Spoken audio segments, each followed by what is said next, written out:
Bapak dan Ibu sekalian, penting diketahui bahwa setiap manusia, ingat betul ini ya, bukan muslim lagi, tapi setiap manusia ketika terlahir ke muka bumi, seyogianya mesti memahami apa tujuan hidupnya.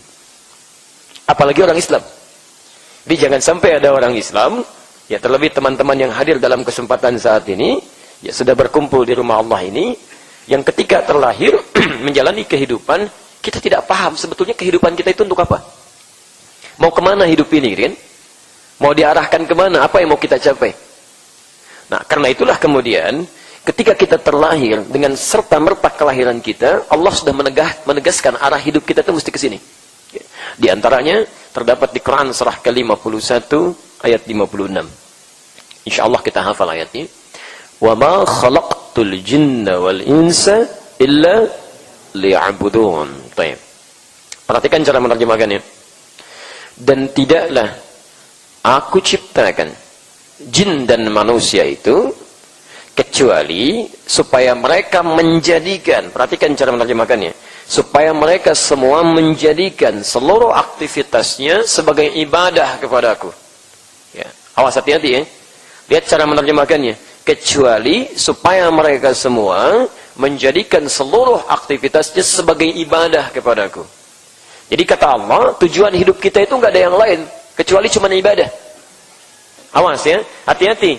Jangankan manusia, jin aja ibadah. Ya, jin saja ibadah, tapi biarkan jin dengan alamnya gitu kan. Awas, jangan diisengi, jangan diusili, biarkan jin, tugas kita beribadah sebagai manusia. Ya, jin sesuai dengan alamnya masing-masing. Ya. Kan sekarang sedang marak-marak ini orang-orang iseng berhubungan dengan jin dia.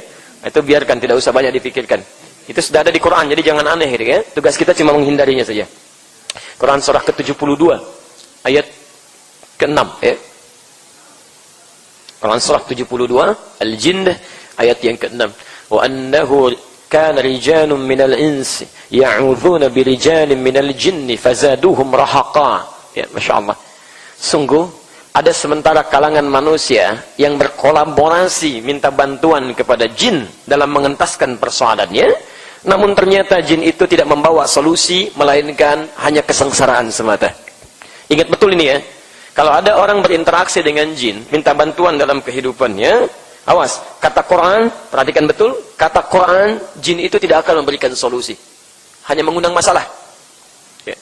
Karena itu, ketika Allah menyampaikan ayat ini, sebelum sampai ke tujuan hidup, ketika Allah menyampaikan ayat ini, itu selalu, ya, selalu ketika menyebutkan ins manusia, dipasangkan dengan jin, dan secara bahasa, maknanya bertentangan.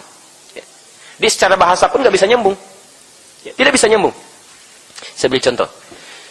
Kalimat jin dengan ins disebutkan dalam Quran setidaknya 18 kali. Dan selalu berpasangan. Ketika disebutkan jin, insnya muncul. Ya, ya ma'syaral jinni wal ins. Wa ma khalaqtul jinna wal ins. Jinnya dijamakkan menjadi jinnah. Ya, insnya dijamakkan menjadi nas. Disebutkan 241 kali dalam Al-Quran. Minal jinnati wan nas. Ketika jinnah, nasnya muncul. Yang paling menarik, kenapa Allah senantiasa menggandengkan jin dengan manusia dalam Quran? Salah satunya ingin menjelaskan bahwa alamnya beda, sifatnya beda. Jadi nggak bisa Anda mengundang dari alam berbeda, memberikan solusi pada masalah Anda. Itu jadi masalah nantinya. Saya beri contoh. Jin, secara bahasa, itu artinya sesuatu yang tersembunyi. Nggak nampak. Ya. Di fitrahnya memang tersembunyi. Baik. Jadi ketika dilahirkan sampai dengan beraktivitas, dia sembunyi, tidak nampak. Ya. Jadi kalau dia misalnya melakukan penampakan, itu artinya sedang keluar dari fitrahnya. Itu pasti jin bermasalah itu. Hati-hati ya. Jin itu fitrahnya tersembunyi. Ketika melakukan penampakan, berarti sedang punya masalah itu. Ya. Yang lebih punya masalah, kalau ada manusia, cari-cari penampakan jin. Nah itu. Ya. Itu yang persoalan itu ya. Baik, satu itu. Yang kedua, jin disebut dengan jin, itu mengandung arti sesuatu yang tidak harmoni, tidak lembut. Kasar dia. Bawaannya kasar. Ya. Silahkan cek. Kalau ada orang misalnya ya, dimasuki oleh jin pun, pasti perilakunya nggak ada yang lembut. Ya. Saya belum pernah dengar ada orang kemasukan jin datang ke sini, Pak, mohon izin, mau ikut talim. Nggak ada. Pasti kalau tidak mengacau lisannya, mengacau tindakannya. Karena sifatnya beda. Manusia ins, tampak, kelihatan. Jin tersembunyi, manusia tampak.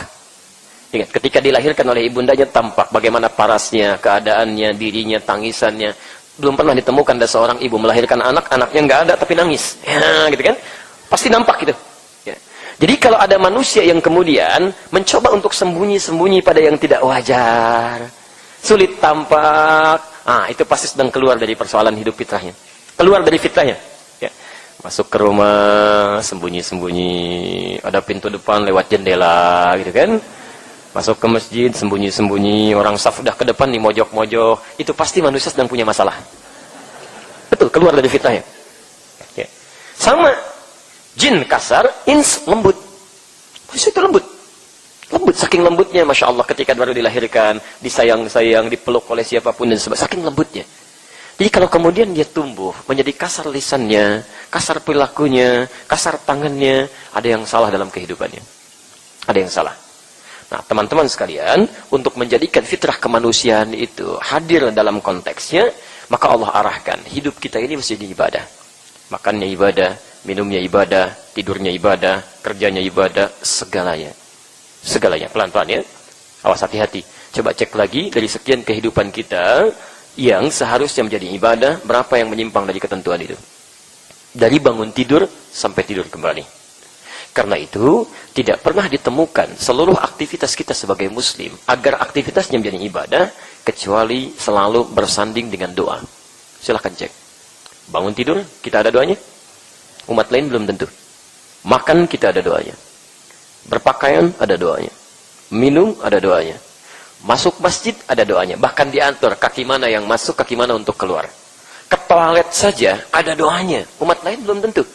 Bahkan saat Anda tidak mengetahui doanya pun, kata Nabi, cukup Anda sertakan nama Allah di dalamnya. Supaya jadi ibadah karena Allah. Kullu amrin dhibanin la yubda'u fihi bismillahirrahmanirrahim fahuwa abtar. Setiap perbuatan baik yang tidak disertakan nama Allah di dalamnya, bismillahirrahmanirrahim, atau minimal kita singkat dengan bismillah, minum, bismillah. Anda tidak ucapkan bismillah, kata Nabi, fahuwa abtar, terputus nilai ibadahnya. Ini ada dua minuman. Diminum oleh dua orang muslim.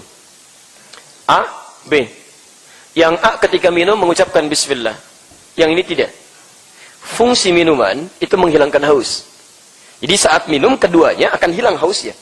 Tapi ketika Anda ucapkan bismillah, tidak sekedar minuman ini menghilangkan haus, tapi kalimat itu menjadikan minum yang dilakukan sebagai ibadah. Tertulis pahala akhiratnya. Jelas ya? Jadi yang ini rugi karena nggak punya bekal ke akhirat. Ini yang nggak akan ikut. Semua yang kita lakukan di dunia dan perangkat hidup yang menyertai kita, itu demi Allah saya katakan, tidak akan pernah sampai ikut dengan kita hingga ke alam akhirat. Ke alam kubur juga tidak. Saya sering ungkapkan, Anda cari uang sampai punya handphone ini. Ya. Handphone Anda ini gunakan saat dalam kehidupan dunia. Ketika Anda wafat, ini nggak ikut. Selesai. Nggak ikut. Saya belum pernah menemukan ada orang berkata, Pak, kalau meninggal nanti mama tolong handphonenya sertakan ya ke alam kubur. Kalau kangen nanti miss call aja. Oh, nggak bisa. Selesai gitu kan. Apa yang ikut? Bismillah. Assalamualaikum. Bismillah. Bismillah. Bikin status sekarang waktu salat di Bekasi. Subuh jam sekian, zuhur jam. Itu yang ikut. Bahkan nanti ada ayat yang sangat tegas. Kalau Anda tidak menyertakan kalimat ibadah, itu sama saja. Tidak ada bedanya dengan orang yang belum punya iman. Ya. Jadi kalau Anda cuma minum begini, tidak mengucapkan bismillah, orang kafir pun bisa melakukan itu. Kalau Anda cuma mau makan gak baca bismillah, jangankan Anda, non-muslim pun bisa melakukan itu. Jadi apa bedanya Anda dengan mereka? Mesti ada beda gitu kan? Dalam urusan dunia bisa sama-sama yang digunakan, tapi urusan akhirat mesti beda. Itulah yang membedakan antara iman dengan yang bukan iman.